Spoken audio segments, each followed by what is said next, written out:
CBSE में 1 number या 3 number के क्वेश्चंस आते हैं फ्लक्स पे, और बार बार बच्चों के दिमाग में ये डाउट रहता है। अब आपको मैं एक एग्जाम्पल दे के दिखाता हूं क्या ब्लंडर होगा अगर आपने ये कंसिडरेशन जो है अपने दिमाग को क्लियर करके नहीं रखा।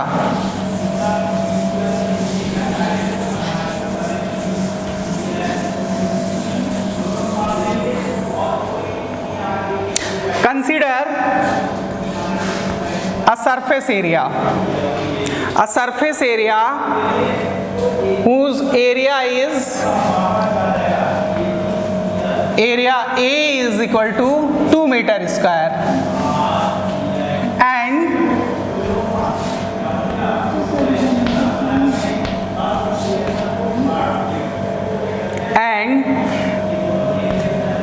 magnetic field line is making angle 90 degree with the surface. I am talking with the surface, with the area, not with the normal. तो जनरली क्या होगा, जो बच्चे वो कंसेप्ट नहीं समझे हैं जिसे मैं बता रहा हूं पिछले 5 मिनट में, तो वो थीटा इज इक्वल टू क्या लेंगे, सीधे 90। थीटा इज इक्वल टू सीधे क्या लेंगे, 90। अगर मैग्नेटिक फील्ड B जो है वो है 2 टेस्ला, अब फ्लक्स निकालेगा वो बच्चा कैसे, BA cos थीटा, और यहाँ थीटा उसने 90 ले रखा है, तो आप तो जानते हो cos 90 0 होता है, वो बोलेगा फ्लक्स हो गया 0। ये जनरल मिस्टेक बार बार मिलती है। मैंने आपको समझाया कि जब भी आपको एंगल कंसीडर करना है, you have to consider the angle between normal to the surface. तो here the normal to the surface means this is your normal, ये सरफेस आपका, इस पे जो नॉर्मल आप लोगे ये नॉर्मल हुआ, तो आपको जो एंगल लेना है वो मैग्नेटिक फील्ड लाइन और नॉर्मल के बीच लेना है। आप साफ देख सकते हो कि दोनों क्या है, पैरेलल हैं। इस केस में यानी ये मामला गड़बड़ है, और आपको अगर इसे सही तरीके से सॉल्व करना है तो थीटा आपको कितना रखना होगा, 0। In that case your flux will become BA cos 0 since B is 2 Tesla and area is 2 meter square and cos 0 you know that 1, so it will become 4 Tesla meter square. Okay, so this will be your flux. यहाँ कोई doubt नहीं होना चाहिए। मैंने आपको एक numerical से भी समझाने की कोशिश की, डायग्राम बना के भी आपको समझाने की कोशिश की कि आप किसी भी हाल में एरिया और मैग्नेटिक फील्ड लाइन के बीच का एंगल नहीं लेंगे। आपको जो एंगल लेना है वो आप एरिया पे जो नॉर्मल ड्रॉ होगा उसको और मैग्नेटिक फील्ड लाइन के साथ का एंगल लेंगे। आई थिंक यहाँ तक की चीजें आपको समझ में आ गई होंगी कि फ्लक्स क्या है। चलिए, फ्लक्स को हमने देखा, अब फ्लक्स की यूनिट्स के बारे में भी बात कर लेते हैं।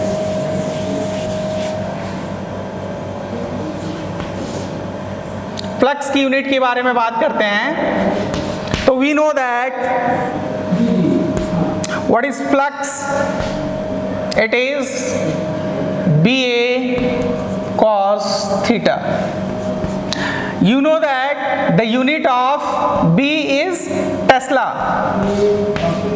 Here we are finding the unit. So this is Tesla and area is what? Meter square. So Tesla meter square. This is its unit and you can write it Weber. Flux की unit क्या आप लिखोगे? Weber. 1 tesla metre square is defined as Weber. It means if we have to define 1 Weber, then how can we define 1 Weber? 1 Weber is that flux which is associated with an area of 1 meter square which is placed perpendicular to the magnetic field lines. तो इसे बड़े आसानी से हम define कर सकते हैं 1 weber को।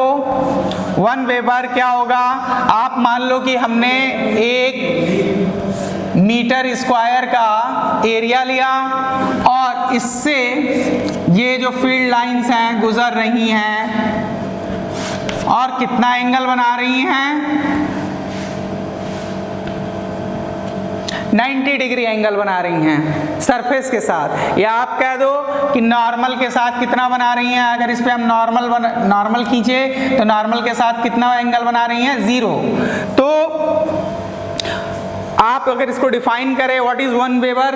1 weber is the flux associated with an area of 1 metre square which is placed perpendicular to the magnetic field line. तो ये चीज बड़ी सिंपल है, आप जान रहे हो, ये डिफिनीशन आपके पास है। अगर हमने फ्लक्स जो है 1 वेबर लेना है तो हमें बी कितना रखना होगा, 1 टेस्ला, और एरिया कितना रखना होगा, 1 मीटर स्क्वायर। ठीक है, तो उन कुछ बच्चों के लिए मैं ये बताना चाहूँगा, अगर ये नहीं आपके याद आता तो आप इस तरीके से भी डायरेक्ट लिख सकते हैं फार्मूला, अगर आपको याद है कि 1 weber is produced by a magnetic field of 1 tesla and which is passing through an area of 1 metre square and which is making 0 angle with the magnetic field and area with area। तो इस तरीके से भी आप इसको define कर सकते हैं। बहुत सारे तरीके हैं, जो भी आपको पसंद आएगा वो आप इख्तियार कर लीजिएगा। इसमें कोई दिक्कत मुझे नहीं लगता है, कोई दिक्कत इसमें होने वाली है। तो चलिए फ्लक्स को और आगे ले चलते हैं। हाँ, फ्लक्स कैसी यूनिट है, 1 नंबर का क्वेश्चन सीधे आता है आजकल जो फिल इन द ब्लैंक्स का आ रहा है। फ्लक्स क्या है, स्केलर क्वांटिटी। फ्लक्स कैसी क्वांटिटी है, magnetic flux is a scalar quantity है जी साहब। अब फ्लक्स स्केलर क्वांटिटी है, इसको तो कोई आर्ट पढ़ने वाला भी बता देगा, क्योंकि जहां 2 फिजिकल क्वांटिटी के बीच में ये बिंदी दिख गई ना साहब, तो आप जानते ही हैं ये बिंदी क्या है, स्केलर प्रोडक्ट है। और 2 वेक्टर का स्केलर प्रोडक्ट क्या देगा, स्केलर ही देगा, तो ये क्या होगा, स्केलर होगा। Any problem up to this point? I don't think की होगा। तो आगे चलते हैं और अब कहानी बढ़ेगी मिस्टर फैराडे की, और हम आएंगे मॉडर्न एज में, क्योंकि हमारे एक और साहब थे जिनको आप बहुत महान साइंटिस्ट मानते हैं, और कई लोग कहते हैं कि उन्होंने बल्ब का भी आविष्कार किया था। बल्ब का आविष्कार किसने किया था, नाम लेते ही आपके समझ में आया जाता होगा कि एडिसन साहब ने किया है। ठीक है, उन्हें नहीं किया था। हम बात उनकी इसलिए कर रहे हैं कि एडिसन जो है वो डायरेक्ट करंट के सपोर्टर थे,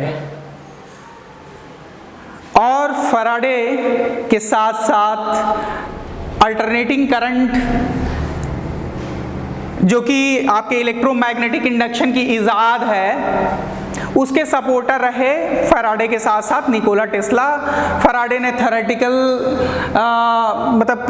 थ्योरेटिकल तरीके से इस्टेब्लिश किया कि मैग्नेटिक फील्ड कितना चेंज होगा तो कितना करंट प्रोड्यूस होगा, और लेकिन वो उसको प्रैक्टिकल तरीके से बदलने, मतलब उसका एप्लीकेशन कोई इजाद नहीं कर पाए। प्रैक्टिकली उन्होंने प्रूफ तो किया, बट उनके एक्सपेरिमेंट ने ये तो बता दिया कि अगर मैग्नेटिक फील्ड चेंज हो रही है तो करंट प्रोड्यूस होगा, लेकिन उस मेथड से इतना करंट नहीं प्रोड्यूस होता था कि आप यहाँ एसी चला लें और टीवी चला लें, तो उतना नहीं हो पाता था। सबसे पहले जो है इलेक्ट्रोमैग्नेटिक इंडक्शन से प्रोड्यूस एसी करंट को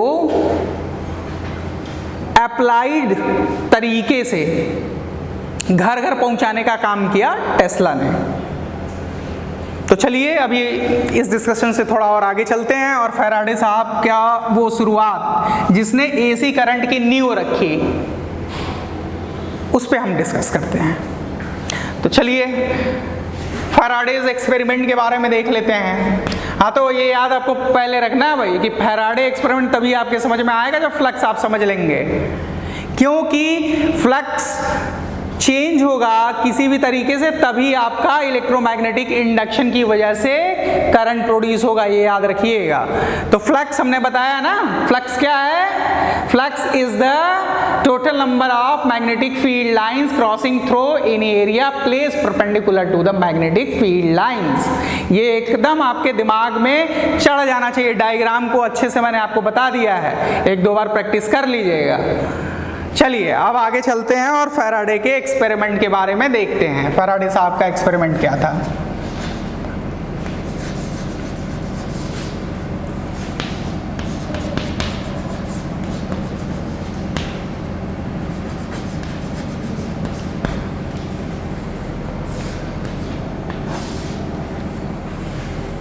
तो मेरा कुछ अलग ही अंदाज है, मैं फैराडे का जो है एक्टिविटी की उन्होंने क्या किया, ऑब्जर्वेशन उन्होंने क्या किया और उसका रिजल्ट उन्होंने क्या दिया, इस तरीके से मैं आपको बताऊंगा।